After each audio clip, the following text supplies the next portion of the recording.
საათნახევრით გადადებული სხდომა და სამართალდამცავების მიერ გაყვანილი ოპოზიცია ხმაური თბილისის საკრებულოში. თბილისის საკრებულო კიდევ ერთი სამარცხვინო გადაწყვეტილებით ასრულებს თავის მოღვაწეობას. ეს ყველაფერი პოლიტიკური შოუსთვის იყო გაკეთებული. გაუქმდება თუ არა სითი პარკთან 10 წლის წინ დადებული 18 წლიანი კონტრაქტი. თბილისის მერობის კანდიდატების გეგმები რამდენიმე წუთში. 25 გაზგასამართ სადგურზე უსაფრთხოების ნორმებით დარღვეულია სოლიდური ჯარიმებით დასრულებული მონიტორინგი. რეფერენდუმის შემდეგ ერაყის ქურთისტანზე ზეწოლა ძლიერდება. სადავო ტერიტორიებზე შესაძლოა სამხედრო ძალები გაგზავნონ. ბილეთების გაყიდვიდან რამდენიმე საათში გაუქმებული კონცერტი ემილ კუსტურიცას ჯგუფი თბილისში აღარ ჩამოვა. საღამო მშვიდობისა, თქვენ უყურებთ მოამბეს 20 საათზე დღის მთავარ თემებს ჩემს კოლეგებთან ერთად მე თამთა სანიკიძე გაგაცნობთ. ხმაური დაწყებული და ფიზიკური დაპირისპირებით დასრულებული დღე თბილისის საკრებულოში. დედაქალაქის მერობის ოპოზიციონერი კანდიდატებისა და მათი თანაგუნდელების პროტესტმა თვითმმართველი ორგანოს სამუშაო დღის წესრიგი შეცვალა. შენობაში საპატრულო პოლიციის გამოძახება გახდა საჭირო. თითქმის ჩაშლის პირას მისული სხდომა საათნახევრის შემდეგ განახლდა. ამ დროის განმავლობაში დარბაზში მხოლოდ ურთიერთბრალდებები და შეურაცხმყოფელი ეპითეტები ისმოდა. უთანხმოების საგანი იყო მიწის ორი ფართი, რომლებსაც საკრებულომ დღის ბოლოს ზონალური სტატუსი შეუცვალა. ანა ბროლაძე ადევნებდა თვალს ხმაურიან სხდომას. ანა. საღამოშვიდობისა დღევანდელ სხდომაზე განხილვის საგანი ორი ლოკაციისთვის ლანდშაფტურ რეკრეაციული სტატუსის შეცვლა იყო. იმის მიუხედავად, რომ დეპუტატებს კონკრეტული ტერიტორიების კონკრეტული კომპანიებისთვის გადაცემის საკითხზე არ უმსჯელიათ, სწორედ ამ მიმართულებით კეთდებოდა ყველაზე ხმაურიანი და პოლიტიკური განცხადებების საგნობრივ დებატებზე მეტად. ეს არის ძალადობა თავი. არ მომწევი ხა მიკროფონი. ერთი დღე არ შეიძლება რომ გადაიდოს ბათუმში და თბილისში ერთდროულად რომ მიიტანეთ შტურმი ბოტანიკურ ბაღებზე. თბილისის მერობის ორი კანდიდატი საკრებულოს სხდომაზე ერთი და იმავე მოთხოვნით მივიდა. ელენე ხოშტარია და ზაალ უდუმაშვილი იმ სხდომის გადადებას ითხოვდნენ, რომელზეც თაბორის მთაზე 5000 კვადრატული მეტრი ფართობის ტერიტორიისა და პუშკინის სკვერის მიმდებარედ 1900 კვადრატული მეტრი ფართობისთვის ლანდშაფტურ რეკრეაციული ზონის სტატუსის შეცვლის საკითხი უნდა დაემტკიცებინათ.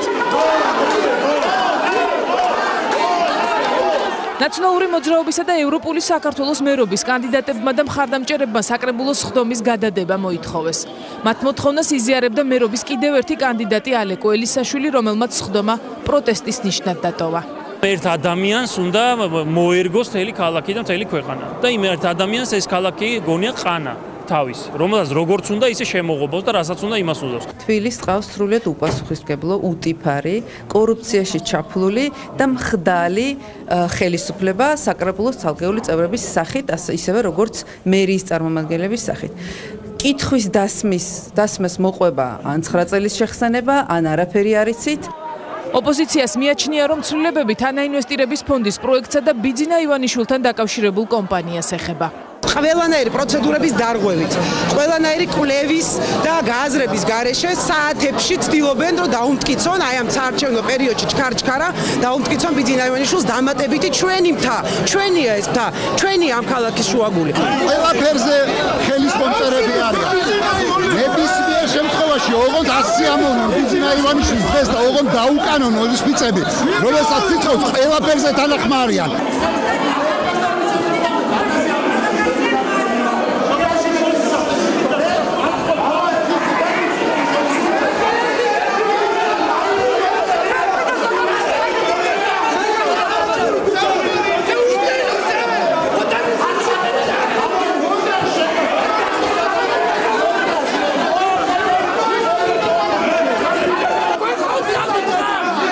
მოგვიანებით ვითარება უმრავლესობისა და ოპოზიციის მომხრეებს შორისაც დაიძაბა.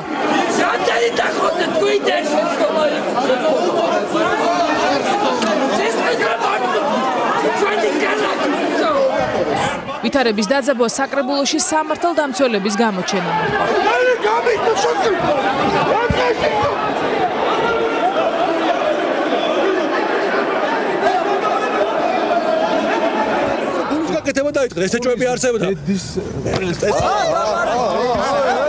დაპირისპირება მოგვიანებით ისევ გაგრძელდა, თუმცა საკრებულოს შენობის გარეთ. პროტესტის და დაძაბული ვითარების მიუხედავად საკრებულოს ხდომა დღის მეორე ნახევარში განახლდა. კეთდება და აშენდება უპრეცედენტოდ დიდი სარეკრეაციო ზონა. შესაბამისად ეს გადაწყვეტილება არის თითოეული ჩვენი მოქალაქისთვის ძალიან მნიშვნელოვანი. და ზუსტად ამ გადაწყვეტილებას ეწინააღმდეგებოდა მარტივმამრავლებად დაშლილი ნაციონალური მოძრაობა. ეს ყველაფერი პოლიტიკური შოუსთვის იყო აკეთებული და ამას ქალბატონმა პარლამენტარმა თვითონვე გაუსვა ხაზი, რომ მისი მიზანი იყო საკრებულოს ხდომის ჩაშლა. 28 მომხრე, 3 წინააღმდეგი. საკითხებს, რომელსაც ოპოზიცია აპროტესტებდა, კენჭი უყარეს. რაც შეეხება განსხვავებებს ძველ და ახალ სტატუსებს შორის. რეკრეაციული ზონა არის გამწვანებული ტერიტორია, რომელზეც მშენებლობა არ შეიძლება. სტატუსის შესწრით საკრებულომ მშენებლობის უფლება თაბორისთვის დამატებით 5 ჰექტარზე დაუშვა. პანორამა თბილისის ფარგლებში თაბორის მთაზე სასტუმროს გარდა გასართობ რეკრეაციული ცენტრი აშენდება, ადგილზე იქნება გოლფის მოედანიც. სწორედ გოლფის მოედნისა და ამ ტერიტორიის მოსარწყავად საჭირო საირიგაციო სისტემა განთავსდება იმ 5 ჰექტარზე. მერის არქიტექტურის სამსახურის წარმომადგენელმა დღეს განაცხადა, რომ საირიგაციო სისტემა იმდენად მასშტაბური რომ მას ბოტანიკური ბაღის მოსარწყავადაც გამოიყენებენ. რაც შეეხება პუშკინის სკვერის მიმდებარე ტერიტორიას, ამ ადგილს აქვს სატრანსპორტო ზონა 1-ის სტატუსი, რაც ითვალისწინებდა მიწის ზედა პარკირებას, სტატუსის შეცვლით ეს ადგილი გახდა სატრანსპორტო ზონა 2 და მასზე უკვე მიწისქვეშა პარკირების განსათავსებლად ლანდშაფტური სამუშაოების წარმოება გახდა შესაძლებელი. საკრებულოს ხმაურიანი სხდომის შესახებ ანა ბროლაძე საუბრობდა. და პროექტი, რომელიც დღეს პროტესტის მიზეზი გახდა, თბილისის ერთ-ერთი მთავარი გამოწვევის პარკირების პრობლემის გადაჭრას გულისხმობს. სითი პარკის მიმართ პროტესტი და საჩივრების რაოდენობა წლებთან ერთად იზრდება. პრეტენზიებს იზიარებენ ისინიც, ვინც ახლა თბილისის პირველი პირის სტატუსისთვის იბრძვიან. მერობის კანდიდატთა უმეტესი ნაწილის ერთ-ერთი მთავარი დაპირება კომპანიასთან 2007 წელს დადებული 18 წლიანი კონტრაქტის გაუქმება. თუმცა ხელშეკრულების ვადაზე ადრე შეწყვეტის შემთხვევაში დედაქალაქის მთავრობას ჯარიმის სახით მილიონების გადახდა მოუწევს. როგორ აპირებენ საარჩევნო მარათონში ჩართული სუბიექტები პრობლემის მოგვარებას? ირმა ინაშვილის გარდა ნათია ქენქაძე მერობის ყველა კანდიდატს შეხვდა. ამ შენობაში მთავარი სავარძლის დაკავების მსურველი ყველა კანდიდატი ქალაქის ერთ-ერთ საჭიროებო საკითხად პარკირებას ასახელებს. მათი უმრავლესობა შექმნილ პრობლემას კომპანია City Parks უკავშირებს და გამარჯვების შემთხვევაში საკითხის გადაჭრის პირობას დებს. ამ კომპანიასთან City Parks გულისხმობს ხელშეკრულება უნდა გაუქმდეს. ერთიანი ნაციონალური მოძრაობის მერობის კანდიდატი გამარჯვების შემთხვევაში City Park-თან 2007 წელს დადებული ხელშეკრულების გაუქმებას აანონსებს და მიიჩნევს, რომ ხელსაყრელი პირობების შეთავაზების შემთხვევაში მარტივად გამოიძებნება კომპანიები, რომლებიც კონტრაქტის სანაცვლოდ პირგასამტეხლოს თანხასაც გადაიხდიან და დედაქალაქში ახალ საპარკინგი ადგილებსაც შექმნიან. გადაიხდება ეს ჯარიმა, რომელიც გადაწყვეტილია, ბუნებრივია, რომ ამას არ გადაიხდიან თბილისელები და უნდა შემოიყვანოთ ახალი კომპანია ან კომპანიები თბილისში, რომლებიც აიღებენ ვალდებულებას, რომ დედაქალაქში მოაწყონ საპარკინგო ადგილები. City Park-თან კონტრაქტის გაწყვეტას აუცილებლად მიიჩნევს, თუმცა თანხის გადახდას ბიუჯეტიდან გეგმავს დამოუკიდებელი კანდიდატი ალექსანდრე ელისაშვილი. მისი გამოთვლით ხელშეკრულების დარღვევისთვის გადასახდელი თანხა დაახლოებით 10 მილიონს შეადგენს. ჩემი ვარაუდით 10 მილიონი იქნება მაქსიმალური თანხა, რაც იქნება საკმარისი City Park-ისთვის. მოგვიწევს ბიუჯეტიდან გადახდა. კი, წინა ხელისუფლების ცოდვებისთვის ის მოგვიწევს, ფულის გადახდა. ევროპული საქართველოს მერობის კანდიდატი ხელშეკრულების გაფორმებას წინა ხელისუფლების შეცდომად მიიჩნევს, თუმცა შექმნილ პრობლემას ქალაქის მოქმედი მთავრობის უმოქმედობას უკავშირებს და აცხადებს, რომ გამარჯვების შემთხვევაში City Park-თან მოლაპარაკებას და ხელშეკრულების პირობების შეცვლასაც შეძლებს და პარკირების ახალი სისტემის შემოღებასაც. არ არსებობს ხელშეკრულება, რომელსაც ვერ გადახედავ თუ გაქვს პოლიტიკური ნება. ჩვენ უნდა გადავიდეთ თანამედროვე ევროპულ ფაზზე მიბმულ მოქნილ სისტემას, რაც ფასით შეუძლებთ ინტენსიურ დროს და ინტენსიურ ადგილებში დავარეგულიროთ პარკინგის ნაკადები. დღეს ამ საკითხზე არ უსაუბრია, თუმცა პარკირების კუთხით არსებული მდგომარეობის გამოსწორების პირობა სატრანსპორტო პროგრამის პრეზენტაციაზე დადო ქართული ოცნების მერობის კანდიდატმა. პარკირების სისტემის უზრუნველყოფა მართლაც იქნება ჩვენთვის და პირადად ჩემთვის ერთ-ერთი უნიშნელოვანესი მიმართულება და მე პირობას გაძლევთ, როგორც კი შევალ მერიაში, მაშინვე დასრულდება ის უმსგავსობა, რაც დღეს ხდება ქალაქში. დედაქალაქში პარკირების პრობლემის კერძო კომპანიასთან დაკავშირებას სპეკულაციად მიიჩნევს შენების მოძრაობის კანდიდატი. თენგიზ შერგელაშვილი თვლის, რომ City Park-თან შეთანხმებას მიაღწევს. წინააღმდეგ შემთხვევაში კი საარბიტრაჟო დავის იმედი აქვს.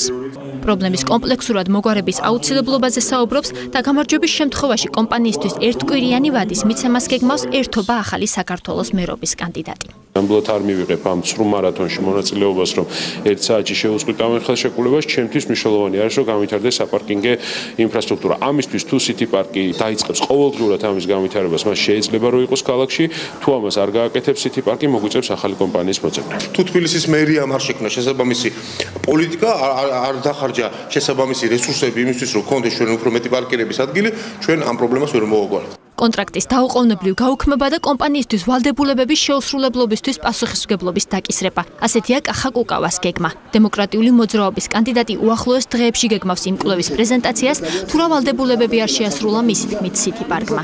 ლეიბორისტების კანდიდატი კი მიიჩნევს, რომ ხელშეკრულება არაკონსტიტუციურია და კერძო კომპანიას მოქალაქეების დაჯარიმების უფლება არ აქვს.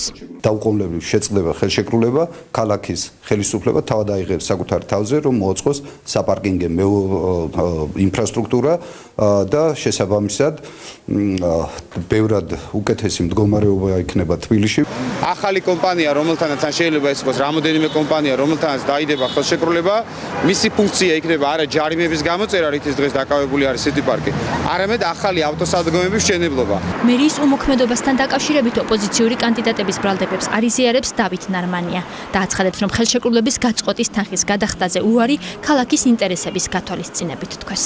ეს კაბალური ხელშეკრულება, რაც ჩვენმა წინამორბედებმა დადეს მათთან, ჩვენ ასე ვთქვათ, ესეთი ძალიან მყარი და მტკიცე ადმინისტრაციული ზომების გატარების საშუალებას არ გვაძლევდა, თუ ამის წინ არ გადავიხდიდით ძალიან დიდ ფულს და მაშინდელი გაანგარიშებით საუბარი იყო 25 მილიონ ლარზე. მერობის ყველა კანდიდატი საკუთარი გეგმის ეფექტურობაში დარწმუნებულია. ვის ამბობს ქალაქში პარკირების პრობლემის მოგვარებას, ამას თბილისის მოსახლეობა 21 ოქტომბერს გადაწყვეტს.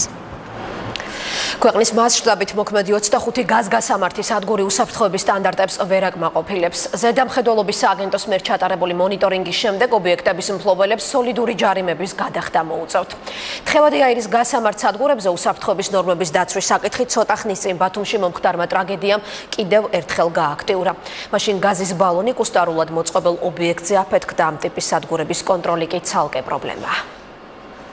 17 აგვისტოს ბათუმში მომხდარ ტრაგიკულ შემთხვევაზე, რა დროსაც თხევადი გაზის სადგურზე აფეთქებამ ერთი ადამიანი იმსხვერპლა და მიმდებარე შენობები დააზიანა. გამოძიება ამ დრომდე მიმდინარეობს. საქმე სისხლის სამართლის კოდექსის 240 მუხლით არის აღძრული, რაც უსაფრთხოების ნორმების უგულებელ ყოფას გულისხმობს. პასუხისგებაში ამ დრომდე არავინ მიუციათ. მოამბე დაინტერესდა, რა ვითარებაა ქვეყანაში არსებულ გაზგასამართ სადგურებზე.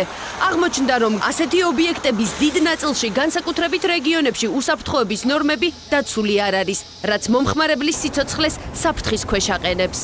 დარღვევები ყოველთვის არის, იშვიათად რომ არც ერთი დარღვევა არ არის ხოლმე აღმოჩენილი ჩვენს მიერ განხორციელებული ინსპექტირების დროს. ბოლო 3 თვეში ეკონომიკის სამინისტროს ტექნიკური და სამშენებლო ზედამხედველობის სააგენტომ 25 გაზგასამართის სადგური შეამოწმა. 25-ვე მათგანში არსებითი და კრიტიკული დარღვევები გამოვლინდა. გაუმართავი კომპრესორი, რომელიც ავტომობილში აირის ჩასატუმბად გამოიყენება. დაზიანებული მანომეტრი, რომელიც აჩვენებს თუ რა წნევით იტვირთება ავზი. დაცილებები სოციალურ ობიექტებამდე, მეხამრიდების და სახანძრო დაფების არარსებობა. ეს დარღვევების ის მცირე ჩამონათვალია, რომელთა გამოც სააგენტომ გაზგასამართი ობიექტები დააჯარიმა. საჯარიმო სანქციები 200-დან 1500 ლარამდე მერყეობს. დარღვევები განეკუთვნება არსებით და კრიტიკულ დარღვევებს, არაარსებითზე არ მაქვს საუბარი. და თითოეული ეს კატეგორია კიდე იყოფა ორ ქვეკატეგორიად, პირველი ხარისხის და მეორე ხარისხის.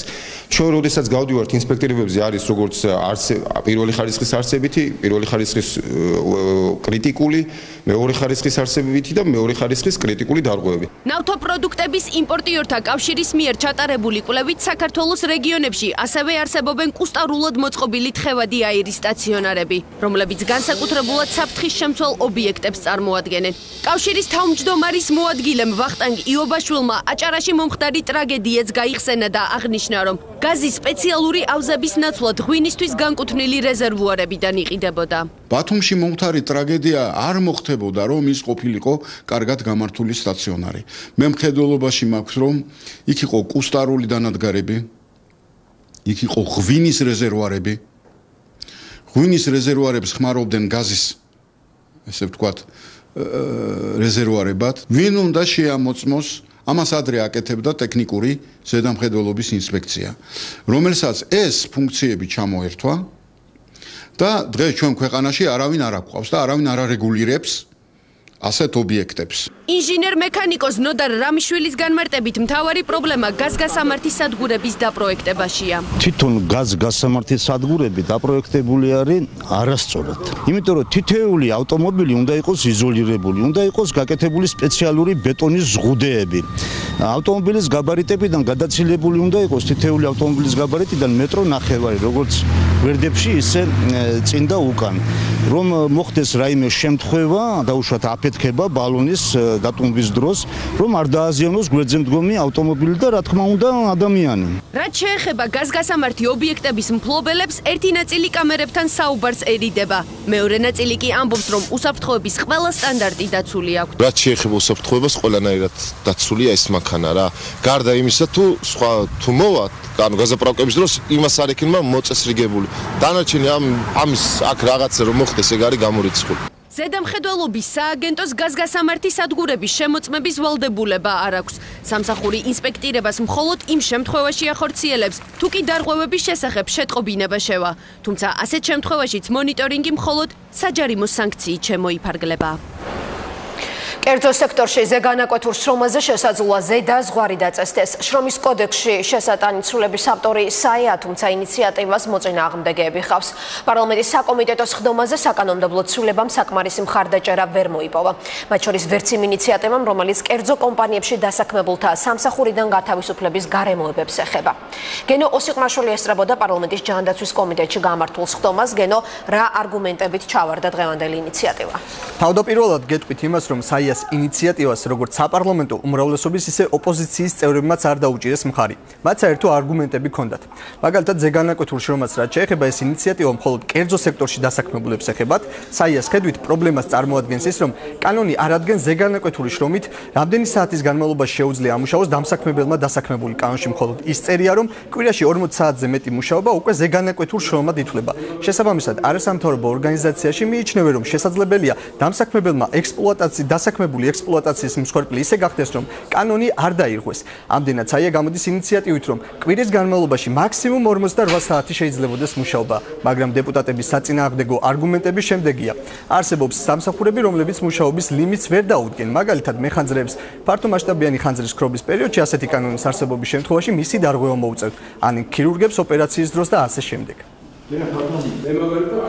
ხალხი საუბარ განსაზღვრაზე სამუშაო დროის ასაკების მიხედვით, რომ ანუ მაქსიმალური იყოს 48 საათი და ამის მეტად ზეგანაკვეთურად, არის გარკვეული მოსაზრებები, რომელიც თქვათ რომლის მიხედვითაც შეიძლება ვერ გავიზიაროთ ეს წინადება. არის ბევრი ისეთი სამუშაო, რომელსაც ჭირდება ბუნებრივად ზეგანაკვეთური მუშაობა და აქ ლიმიტები ძნელია, მაგალითად ავარიები, სტიქიების დროს, ან თქვათ სამედიცინო манипуляციები, სამედიცინო ოპერაციები, ბევრი ასეთი საკითხია. ამიტომ ამას დაჭირდება დამატებით მსჯელობა და თუნდაც კათოლიციზება მეცა რომ ცალკეულ შემთხვევებში, დადგენილ შემთხვევებში ალბათ რაღაც სხვა რეგულაცია უნდა იყოს. როდესაც საუბრობთ ესეთ ზოგადი ფრაზებით, რომ ზოგადად არსებობს რაღაცა სახის დასაქმების ადგილები, ამ შემთხვევაში მნიშვნელოვანია რომ მოვისმინოთ კონკრეტული შემთხვევები, ცხადია ეს ერთი. მეორე ძალიან მიჭირს იმის წარმოქმნა, რომ თუ ევროკავშირის ქვეყნებში ეს წესები ამ სახით არის გაწერილი და კერძო სექტორი ახერხებს, რომ განაგრძოს ოპერირება ამ სახის რეგულაციების ფარგლებში, ძალიან მიკვირს წარმოქმნა, რატომ ვერ მოხერხდება ეს ყველაფერი საქართველოში. საიაში აცხადებენ, რომ მათი ინიციატივები საქართველოს საკონსტიტუციო სასამართლოს გადაწყვეტილებას და ევროკავშირის დირექტივებს ეყრდნობა. აქედან გამომდინარეობს მათი მეორე ინიციატივა. კერძოდ შრომის კოდექსში 37 მუხლში წერია ვარიანტები, რა შემთხვევაში შეიძლება დასაქმებულის გათავისუფლება. მაგალითად, ხელშეკრულების ვადის გასვლა, ხანგრძლივი შრომის უუნარობა და ასე შემდეგ. ჩამონათვალის ბოლოს კი ჩაწერილია და სხვა ობიექტური მიზეზების გამო. საია საპარლამენტო მდივანი ამბობს, რომ სტატისტიკის მიხედვით გათავისუფლებული დასაქმებულების უმრავლესობა სწორედ ამ მიზეზით გაუშვეს სამსახურიდან, ამიტომ საჭიროა ეს სხვა ობიექტური გარემოებებიც დეტალურად გაიწეროს კანონში. და სხვათა შორის ამ ინიციატივას უმრავლესობის დეპუტატი მარიამ ჯაშიც ეთანხმება, თუმცა სხვა დეპუტატების არგუმენტები ის არის, რომ ყველაფერი კანონში ვერ გაიწერება და პრევენციისთვის სასამართლო არსებობს. საქართველოში საზოგადოებაში ჯერ არ არის დამკვიდრებული სამოქალაქო დავების, თქვათ ისეთი მასშტაბური პრაქტიკა, ალბათ პროცენტულად 5-დან 10%-მდე თუ კი მოახერხებს და იფიქრებს გათავისუფლებული თანამშრომელი, თუნდაც სასამართლოს რომ მიმართოს. ამდენად დასაქმებულთა უფლებების უკეთესი დაცვის მიზნით მე ვფიქრობ 37 მუხლში შესაძლებელია რევიზიების შეტანა. მე მიმაჩნია რომ ეს ხო ობიექტური გარემოებებიც უნდა არსებობდეს კანონში, იმიტომ რომ გარდა ამისა რომ არის ჩამონათვალე როდის შეიძლება განთავისუფლდეს მოსამსახურე, ასევე კანონმა დააწესა ვალდებულება, რომ თუ კი ის მოითხოვს რა იყო მიზეზი, ანუ დაუსაბუთებლად არავინ არ უნდა გაანთავისუფლონ და უნდა არსებობდეს სამსაქმეობის მხრიდან პასუხისგებლობა, რომ ნებისმიერ შემთხვევაში მან უნდა დაასაბუთოს ეს. ჩვენ გვაქვს მაგალითად ისეთი საქმეები, როდესაც დასხვა საფუძველი არ მითითებული, თუმცა კონკრეტულ საფუძველზე საერთოდ საუბარი არ არის. ამ საფუძვლით ხდება პირთა გათავისუფლება სამუშაოდან, თუმცა კონკრეტიკა მეტი მოცემული საქმეში საერთოდ არ არის. ესეთი შემთხვევებიც კი არსებობს პრაქტიკაში, რაც კიდევ ერთხელ მიუთითებს იმას, რომ აღნიშნული ნორმის გამოყენება ხდება ძალიან არასწორად პრაქტიკაში. რაც შეეხება თავად დამსაქმებლებსა და დასაქმებულებს, დამსაქმებელთა ერთი ნაწილი აცხადებს, რომ აღნიშნული ინიციატივა კანონში თუ ჩაიწერა, ის ვერ იმუშავებს, რადგან ვერ აღსრულდება. მაგალითად, ერთ-ერთი სარესტორნო ქსელის მფლობელი აცხადებს, რომ აღნიშნული ინიციატივა რეალობას არის აცდენილი და დასაქმებულებს ურჩევნიათ მეტი იმუშაონ მაღალი ანაზღაურების გამო. დასაქმებულთა ნაწილი ამ მოსაზრებას ეთანხმება, თუმცა იქვე აღნიშნავს, რომ ისინი მოითხოვენ, რომ კანონისგან უფრო მეტად იყვნენ დაცულები. დღეს პრობლემა ის კი არ არის დამსაქმების მიერ მისი დასაქმებულისადმი გარკვეული პრობლემების შექმნა, არამედ სამუშაო ადგილი არის. იქიდან გამომდინარე, რომ დასაქმებელი ადამიანი უნდა შეეგუოს ნებისმიერ შესაძლებელ პირობას, იქიდან გამომდინარე, რომ სურვილი აქვს იმუშაოს, აღსრულება ამ კანონის ან ამ კანონით გარკვეული რეგულაცია ჩემთვის რბილად რომ თქვათ არის სასაცილო. თუ მოხდება შესაბამისი ანაზღაურება ადამიანს სურვილი აქვს განაკვეთურად იმუშაოს, მას ანაზღაურებაც უნდა მიეცეს. თუ გვინდა დავემსგავსოთ ევროპულ სახელმწიფოებს და გვაქვს პრეტენზია ევროკავშირთან ინტეგრაციასთან დაკავშირებით, აუცილებლად უნდა იყოს გათვალისწინებული ასეთი ნიუანსები, იმიტომ რომ წარმოუდგენელია ეს ადამიანისთვის ფაქტიურად გათანაბრებულია როგორც მონური შრომა. აქვე ისიც უნდა აღინიშნოს, რომ მართალია ინიციატივა საიას ეკუთვნის, მაგრამ მათი წარმომადგენელი დღეს ხდომას არ ესწრებოდა, როგორც გაირკვა ახალგაზრდა იურისტთა ასოციაცია კომიტეტის ხდომაზე არ მიიწვიეს, თუმცა ისიც უნდა ითქვას, რომ მიწვევის ვალდებულება პარლამენტს არ გააჩნდა და ეს მხოლოდ კეთილ ნებაზეა დამოკიდებული. ბოლოსკენ გეტყვით იმასაც, რომ კერძო სექტორში დასაქმებულებისგან განსხვავებით, საჯარო სექტორში დასაქმებულებისთვის ზეგანაკვეთური სამუშაო დროც და სამსახურიდან გათავისუფლების მიზეზებით სხვა კანონში ზედმიწევნით არის გაწერილი. საიას ინიციატივაზე გენო ოსიყმაშვილი საუბრობდა და ცოტა ხნის წინ ცნობილი ხდება, რომ ადამიანის უფლებათა ევროპულ სასამართლოში საქართველოსთან შესარჩევი მოსამართლეობის კიდევ ორი კანდიდატი მოწონებულია. საუბარია ლალი ფაფიაშვილსა და ოთარ სიჭინავაზე, რომელთა შესარჩევად საქართველოში ხელახალი კონკურსის გამოცხადება გახდა საჭირო. ევროსაბჭოს საპარლამენტაშორისო კომიტეტში დღეს კანდიდატებთან გასაუბრება გაიმართა. ამ წუთებში განცხადების გაკეთებას გეგმავს იუსტიციის მინისტრი. პირდაპირ ეთერში ვთავთ იუსტიციის სამინისტროს. ო, შემიძლია კი. კი. გესმით, ხმა არის? თენგო ხმა გაქვს?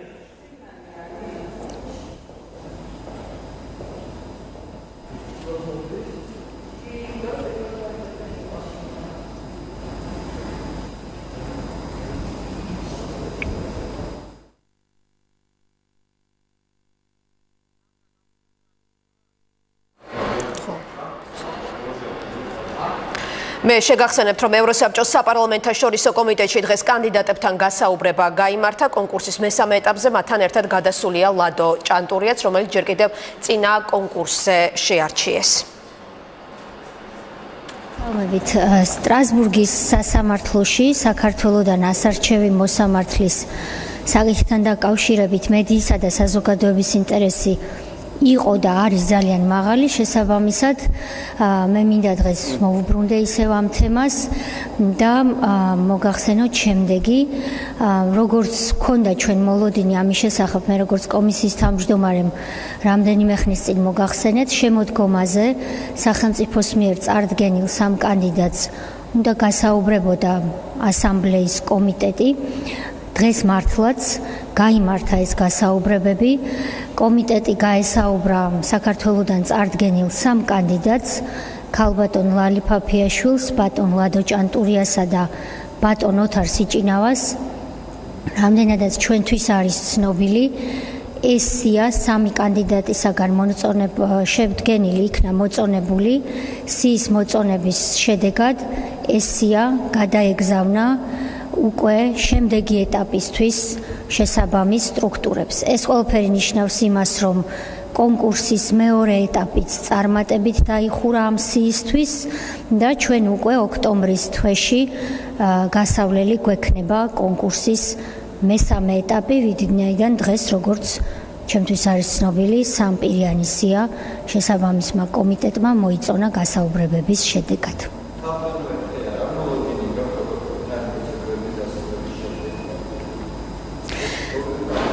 მე მქონდა მოლოდინი, რომ გასაუბრებები შემოდგომაზე შედგებოდა, რადგან პირველ ეტაპს წარმატებით დავხურავდით.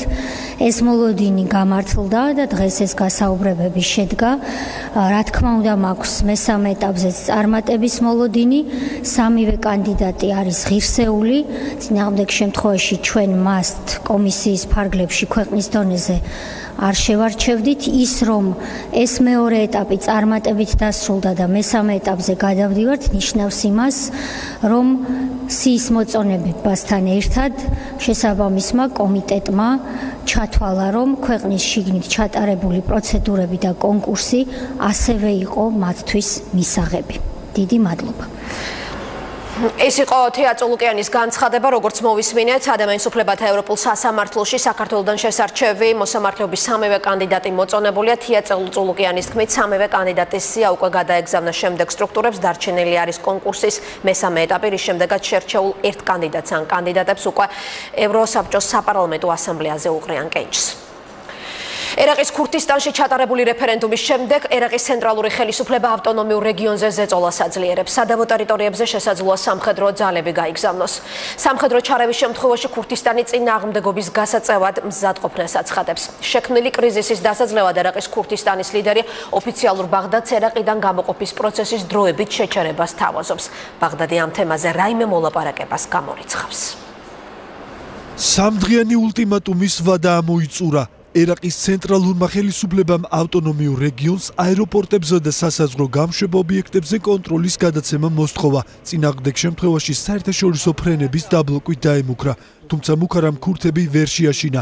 ერბილმა ბაღდადს აეროპორტებში დამკვირვებლების გაგზავნა შესთავაზა. მე ვუთხარი ბაღდადს, რომ მზად ვართ ვაწარმოოთ დიალოგი იმ ადამიანებზე, ვისი გამოგზავნათ სურთ მათ სამუშაოსა და გამოგზავნის მიზეზებზე. წინააღმდეგი არ ვარ, თუ აეროპორტებში ტექნიკოსებს გამოგზავნიან. ბაღდადის ულტიმატუმმა გავლენა იქონია ქურთისტანში მყოფ როგორც ერაყის, ასევე სხვა სახელმწიფოთა მოქალაქეებზე, რომლებმაც ავტონომიური რეგიონი ვადაზე ადრე დატოვეს. ქურთისტანის დატოვებისკენ მოუწოდეს საკუთარ მოქალაქეებს თურქეთმა და ირანმა. თეირანმა კომპანიებს ქურთისტანიდან დროებით აუკრძალა ნავთობპროდუქტების ტრანსპორტირებაც. აქ საერთაშორისო საზოგადოებაა და შეზღუდვა მხოლოდ ქურთების წინააღმდეგ არ იმოქმედებს. ამ აეროპორტს იყენებენ ლტოლვილები და ჩვენ ვართ ხიდი გაეროსა და სირიას შორის, სადაც ჰუმანიტარული დახმარება იგზავნება. ჩვენ ასევე ვმასპინძლობთ საერთაშორისო კოალიციის ძალებს. შემდეგ კვირაში ვაპირებდი გამგზავრებას, თუმცა ფრენის დრო შევცვალე, რადგან არ მსურს რომ ერბილში ჩავრჩე.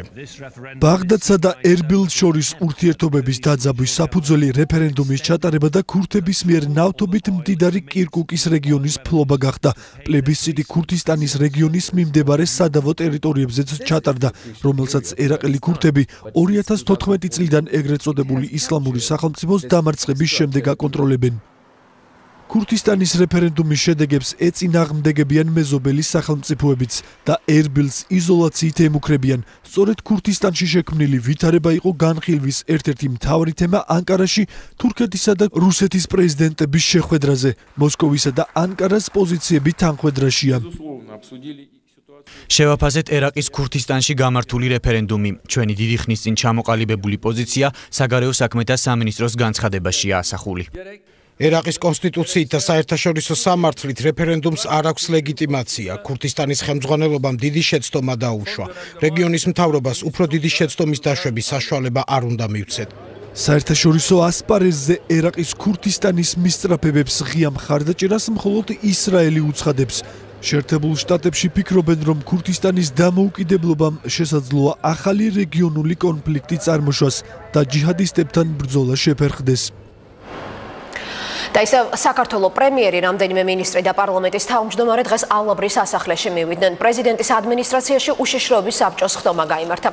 გიორგი მარგველაშვილის სათათბირო ორგანო ამჯერად სრული შემადგენლობით იყო შეკრებილი. 4 საათის განმავლობაში საბჭოს წევრები ქვეყნის უსაფრთხოების თემებზე, თავდაცვის უნარიანობის გამტკიცებასა და ნატოს მომავალი სამიტისთვის მზადებაზე მსჯელობდნენ. მთავრობის მეთაურმა მინისტრებმა და პარლამენტის სპიკერმა პრეზიდენტის ადმინისტრაცია უკომენტაროდ დატოვეს.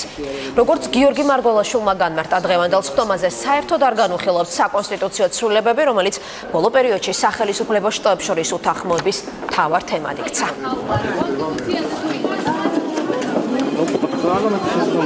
როგორ შეაფასებთ შეხვედრას? ჩვენ განვიხილეთ ყველა დღის წესრიგით განსაზღვრული საკითხი. პირველ რიგში ეს იყო შეიარაღებული ძალების რიცხოვნობა.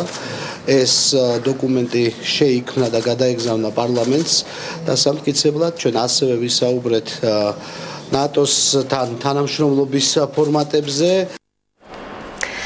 ფეხბურთის მოყვარულებისთვის დღევანდელი დღე ისტორიული იქნება. მალდინი, რივალდო, ტოტი, კაფუდი და დინო ბაჯო, კოსტა, ანდრეი შევჩენკო მსოფლიო ფეხბურთის ვარსკვლავები თბილისში არიან. რამდენიმე წუთში დინამო არენაზე საქველმოქმედო ამხანაგური მატჩი უნდა დაიწყოს. მსოფლიო ნაკრებს საქართველოს ფეხბურთის ფედერაციის გუნდი შეხვდება. ნიკა ბერაძე ჩაგორთვება ახლა დინამო არენადან. ნიკა, თუ არის წინასწარ უკვე ცნობილი გუნდების შემადგენლობა? სამთა ჯერჯერობით უცნობია თუ რომელი 22 ვარსკვლავი დაიწყებს დღევანდელ მატჩის სასტარტო შემადგენლობაში თამაშს, თუმცა ფაქტია, რომ დღეს ფეხბურთის მოყვარულებს ნამდვილი საფეხბურთო ზეიმი ელოდებათ. აქ დინამო არენაზე ზუსტად 21 საათზე დაიწყება საქველმოქმედო მატჩი, რომელიც მე შეგახსენებთ ბილეთებიდან შემოსული თანხა მთლიანად მოხმარდება ბორჯომის წყეპარკის აღდგენას და ასევე მინდა გითხრათ, რომ დაახლოებით 45,000 ბილეთი უკვე გაყიდულია, ასე რომ ანშლაგს ელოდებიან დღეს დინამო არენაზე და ბევრისთვის საყვარელი ფეხბურთელი ბავშვობის ვეტერანი ვარსკვლავი გამოვა დღეს დინამო არენაზე და თქვენ უკვე შეგიძლიათ ნახოთ, რომ ნელ-ნელა იკრიბება ხალხი სტადიონზე და სულ დაახლოებით 9 საათში დაიწყება შეხვედრა, რომელიც ძალიან დიდ ინტერესს იწვევს. ძალიან მნიშვნელოვანი დღე არის, ნამდვილად აგეთანხმებით უამრავი ადამიანი, რომელიც ბედნიერი არის, უბრალოდ ისეთი ვარსკვლავების ხილვით ჩვენ ქვეყანაში. კარგი საქმეა, ყველა თანამონაწილე არის, თითოეული ადამიანის მოსვლა სტადიონზე მნიშვნელოვანია და მე მინდა წინასწარ ყველას მადლობა გადავუხადო. ხელა ვარსკვლავების თავშეყრა ალბათ არ ყოფილა აქ. დიდი ხანი თუ არა, არ ვიცი, არასდროს. ინტერის გულშემატკივარი ვარ პირადად მე და ძალიან მიხარია, როცა ხავიერ ზანეტი ჩამოდის და კიდევ რამდენიმე ინტერის ფეხბურთელი ძალიან გახარებულები ვართ ყველა. მით უმეტეს, როცა საქველმოქმედო თამაშია და ეხმარებიან ბორჯომის განადგურებული ბორჯომის აღდგენას. ასე რომ გარდა იმისა, რომ დღეს აქ დინამო არენაზე მოსული გულშემატკივარი ნამდვილ საფეხბურთო ზეიმს იხილავს, ასევე გახდება თანამონაწილე ქველმოქმედების, რომელიც ბორჯომის წყეპარკს მოხმარდება. ეს იყო ნიკა ბერაძე და ჩართვა დინამო არენადან. ემილ კუსტურიცა და მისი როკ ჯგუფი თბილისში აღარ ჩამოვა. სპორტის სასახლეში დაგეგმილი საღამოს ორგანიზატორებმა კონცერტი ბილეთების გაყიდვის დაწყებიდან რამდენიმე საათში გააუქმეს. გადაწყვეტილება ჯგუფის სოლისტს, ცნობილ რეჟისორსა და პუტინის პოლიტიკის მხარდამჭერ ემილ კუსტურიცას უკავშირდება, რომელსაც ცხინვალში ჩასვლის გამოწვევის წინ ოკუპირებული ტერიტორიების შესახებ კანონი აქვს დარღვეული. თუ ორგანიზატორების დღევანდელ განმარტებას გავითვალისწინებთ, კონცერტი ისე დაიგეგმა, რომ ამ ფაქტის შესახებ ორგანიზატორები ინფორმირებულები არ ყოფილან. 8 დეკემბერს სპორტის სასახლეში დაგეგმილი No Smoking ორკესტრას კონცერტი აღარ გაიმართება. როგორც მომწვევი კომპანიის ხელმძღვანელი განმარტავს, ამის მიზეზი ჯგუფის სოლისტი, ცნობილი სერბი რეჟისორი ემილ კუსტურიცა გახდა, რომელიც ჯგუფის გიტარისტის სტატუსს 1986 წლიდან ატარებს. არტ-მედია ჯგუფი კუსტურიცას საქართველოში ჩამოსაყვანად იურიდიული საკითხების მოგვარებას იწყებს, თუმცა ფოლკ-როკ ჯგუფის ოფიციალური ვებგვერდიდან მსოფლიო ტურნეს ჩამონათვალში, რომელიც 1 ოქტომბერს მოსკოვში იწყება, საქართველო აღარ არის მითითებული. უკანასკნელ დღეებამდე ჩვენთვის ცნობილი არ იყო 2009 წელს ცხინვალში მისი ვიზიტის შესახებ. უდავოა, რომ ჩვენი ქვეყნის კანონმდებლობიდან გამომდინარე, მისი ჩამოსვლა საქართველოში გარკვეულ იურიდიული საკითხების დაზუსტებას მოითხოვს. გაყიდვიდან მოიხსნა No Smoking ორკესტრას კონცერტის ბილეთებიც, რომლის დიდი ნაწილიც ელექტრონულად სულ რამდენიმე საათში გაიყიდა. ორგანიზატორი განმარტავს, რომ თანხა მომხმარებლებს უკან უახლოეს დღეებში დაუბრუნდებათ. არტ-მედია ჯგუფს კუსტურიცას თბილისში ჩამოყვანის იდეა მისმა სკანდალურმა ინტერვიუმ უკარნახა. მიზეზი გაგვიჩნდა, როცა კუსტურიცამ განაცხადა თავის ინტერვიუში, რომ მის სისხლში სერბულთან ერთად იბერიული სისხლიც ურევია, რაც დნმ-ის ანალიზმაც დაადასტურა. მართალია კუსტურიცას იბერიული ჯგუფის სისხლი კონცერტის ორგანიზატორებისთვის მნიშვნელოვანი мотиваცია აღმოჩნდა, თუმცა კონცერტის დაგეგმვის დროს არ გაახსენდათ, რომ რეჟისორი საქართველოს ოკუპირებულ ტერიტორიაზე რუსეთის დაკვეთით 2008 წლის აგვისტოს ომზე ფილმის გადასაღებად ემზადებოდა. კუსტურიცა ეგრეთ წოდებულ სამხრეთ ოსეთში ოფიციალური მოსკოვის მიწვევით 2009 წლის 9 ოქტომბერს ჩავიდა. როგორც მაშინ რეჟისორმა განმარტა, ის მასალებს აგროვებდა. შემდეგ დატვირთული სამუშაო გრაფიკი მოიმიზეზა და ფილმის გადაღებაზე უარი თავადვე განაცხადა. თუმცა ეგრეთ წოდებულ სამხრეთ ოსეთში ჩასვლით მან საქართველოს კანონი ოკუპირებული ტერიტორიების შესახებ დაარღვია. ამ ფაქტზე კომენტარი შინაგან საქმეთა მინისტრმა 2 დღის წინ გააკეთა. კონცერტის გადადებაც სავარაუდოდ ამ განცხადებას უკავშირდება. ეხლაც ვიმოქმედებთ კანონის შესაბამისად. საქართველოს ოკუპირებულ ტერიტორიაზე ემირ კუსტურიცას ვიზიტი სეპარატიზმის მხარდასაჭერად მისი ერთადერთი ფაქტი არ არის. იგი ღიად იწონებს პუტინის პოლიტიკას და რუსეთის პრეზიდენტისგან მინიჭებულ მეგობრობის ორდერსაც ამაყად ატარებს. 2016-2017 წლის ჯგუფის საგასტროლო ტურნეს ფარგლებში The No Smoking ორკესტრას შემადგენლობა სტუმრობდა ანექსირებულ ყირიმსაც, სადაც ადგილობრივებისთვის კონცერტი გამართა. შემდეგ კი რუსული მედიისთვის მიცემულ ინტერვიუში ყირიმი რუსეთის ნაწილად აღიარა. რადგან თქვენ დიდი რუსეთის ნაწილი ხართ, არ გჭირდებათ იმ ადამიანების მოსაზრებები და შეფასებები, ვინც ვისკონსინის შტატში ცხოვრობს. კანის ფესტივალის ორგზის გამარჯვებული რეჟისორის გზავნილს კონცერტის ორგანიზატორი გადმოგცემს და ემირ კუსტურიცას საქართველოში ჩამოსვლის სურვილს აფიქსირებს. ძალიან აინტერესებს საქართველოში ჩამოსვლა, მაგრამ ჩამოვა მხოლოდ იმ შემთხვევაში, თუ იქნება ხელისუფლების მხრიდან მზაობა მისი სტუმრობის. საქართველოს მთავრობა ემირ კუსტურიცას მისაღებად მზაობას გამოთქვამს The No Smoking ორკესტრა მსოფლიო ტურნეს ფარგლებში კონცერტებს რუსეთში, საფრანგეთში, ბელგიაში, ბრაზილიაში, ყაზახისტანში და ჩილეში გამართავს. და გამოშვების ბოლოს წინასაარჩევნო კამპანიის შესახებ თბილისის მერობის კანდიდატების შეხვედრები და პროგრამების პრეზენტაცია გრძელდება. წინასაარჩევნო აქტივობები იყო დღეს რამდენიმე რეგიონშიც, სადაც ახალი კანდიდატები წარადგინეს.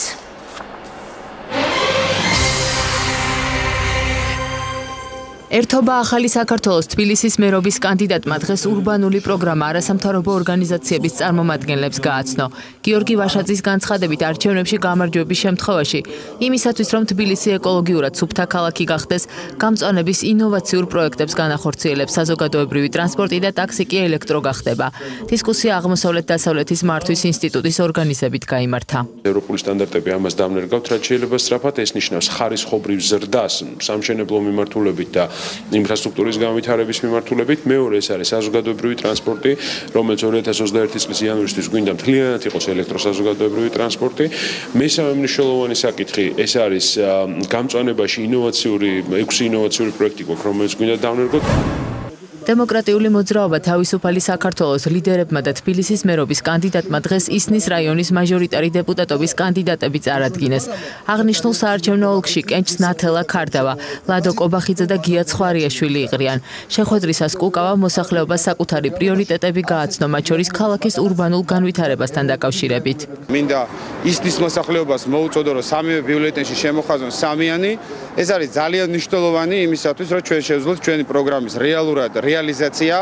ერთ-ერთი მთავარი ამოცანა ჩვენი მხრიდან იქნება ის, რომ თბილისში უნდა მთლიანად შეიცვალოს ქალაქის ინფრასტრუქტურა, უნდა შეწყდეს ამ საცხოვრებელი კორპუსების ჩადგმის პრაქტიკა. შენების მოძრაობის თბილისის მერობის კანდიდატი თენგი შერგელაშვილი და გლდანის მაჟორიტარი დეპუტატობის კანდიდატი გურამ გურჩიანი აბჭალის დასახლებაში მცხოვრებ სოციალურად დაუცველ ოჯახებს შეხვდნენ. მათი პრობლემები მოისმინეს და არჩევნებში გამარჯვების შემთხვევაში საცხოვრებელი პირობების გაუმჯობესებაში დახმარებას დაპირდნენ. დედაქალაქში ასეთი საცხოვრებელი პირობების მქონე ადგილები აღარ უნდა არსებობდეს. ასეთი ტიპის განსაკუთრებული შემთხვევებისთვის საცხოვრებელი პირობების გაუმჯობესებაზე კონკრეტული რესურსები უნდა გამოყოდე, კონკრეტული პროგრამა უნდა ქონდეს ასეთი ადგილებში მდგომარეობის გასაუმჯობესებას. ასეთი ადგილი თბილისში ბევრია, მათ შორის დევნითა ჩასახლების ადგილებში. საარჩევნო ბლოკი ბაქრაძე უგულავა ევროპული საქართველოს ლიდერმა ნინო წმინდის მერობის კანდიდატი წარადგინა. ამ მუნიციპალიტეტში კენჭს არაიკ ბდოიანი იყრის. შეხვედრისას დავით ბაქრაძე მოსახლეობას ის გეგმები და პრიორიტეტები გააცნო, რის განხორციელებასაც ევროპული საქართველო არჩევნებში გამარჯვების შემთხვევაში აპირებს. მისი თქმით, ნინო წმინდაში პენსიის 20 ლარით გაზრდა იგეგმება. ჩვენი პროგრამა ნინო წმინდაში გულისხმობს პენსიების და სოციალურების აღდგენას, მოსახლეობას უწევს უმძიმეს პირობებში ცხოვრება, ეს არის უმძიმესი კლიმატური პრობლემატური ზონა, ამიტომ აუცილებელია სასწრაფოდ გაზიფიკაციის დასრულებაც, მოსახლეობისთვის მეტი სოციალური დახმარების და თანადგომის აღმოჩენაც. საქართველოს პატრიოტთა ალიანსის თემქის მაჟორიტარი დეპუტატობის კანდიდატი გიორგი გოგოლაძე სოციალურად დაუცველ მრავალშვილიან ოჯახს ესტუმრა. ოჯახი ილია ჭავჭავაძის სახელობის კოლეჯის ყოფილ შენობაში მძიმე პირობებში ცხოვრობს. მათი განცხადებით წვიმის დროს სახლში წყალი ჩადის. ჭერის შეკეთებაში კი არ ეხმარებიან, რადგან საცხოვრებელი ფართი დაკანონებული არ აქვთ. გამარჯვების შემთხვევაში ყველა ღონის ვიხმარე, რომ ასეთ ოჯახებს ასეთ გაჭირვებულ ოჯახებს, რომლებიც სოციალურად არიან დაუცველები, ხარში დაუდგე მაქსიმალურად, იმიტომ რომ თვითონ თემქაზე სააგიტაციო მუშაობის დროს მე შევხვდი უამრავ გაჭირვებას. ასეთი იყო დღის მთავარი თემები, მოამბე 20 საათზე დასრულებულია. ორ შაბათამდე გემშვიდობებით.